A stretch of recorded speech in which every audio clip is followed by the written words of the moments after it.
Welcome to another video. I hope you guys are good. I hope you are able to follow on the theoretical video that I sent. I know some of you felt like now this thing it's no longer fun because now Basu is preaching to a singer's gospel, but sometimes it's important, guys, to have the theoretical knowledge of stuff and to also understand stuff in the most simplest language before you actually do them practical. Because if you try to jump to the practical side and you do not understand the basic of a simple definition of what is augmented reality, what is virtual reality, what is 3D, it can always give you a problematic idea that you can, how are you going to build this thing if you do not understand its fundamentals.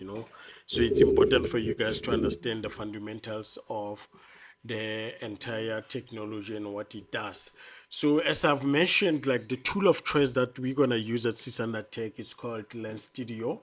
I want you guys to go to ar.snap.com/Lens Studio to actually get this studio. As I've mentioned before, this one is top class. This is the high level, like the Bentley of this thing, like the Rolls Royce of augmented reality tools. It's not something to play with. It's like proper stuff.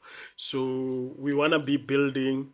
We want to be providing tools for you guys here at Sisanda Tech that are actually of a top class, so that we get to build content that goes to our people that is more interesting than ever. So that's why it's important for us to use Snap AR Lens Studio to do that. So when you come to this website, you can come to this button, download it. Download it, choose the option that you want. I wouldn't suggest the last one, Gen I. Suite may use information you share with it to improve the Snap product. This is basically when you saying that you agree that the information or your content, your own IP, to be shared with Snapchat to train the AI. So if you do not want that, you can just uncheck that button. So now we're gonna have to wait for it to be downloaded. Once it's downloaded, then we'll touch base on that one. Yeah, let's just wait for it.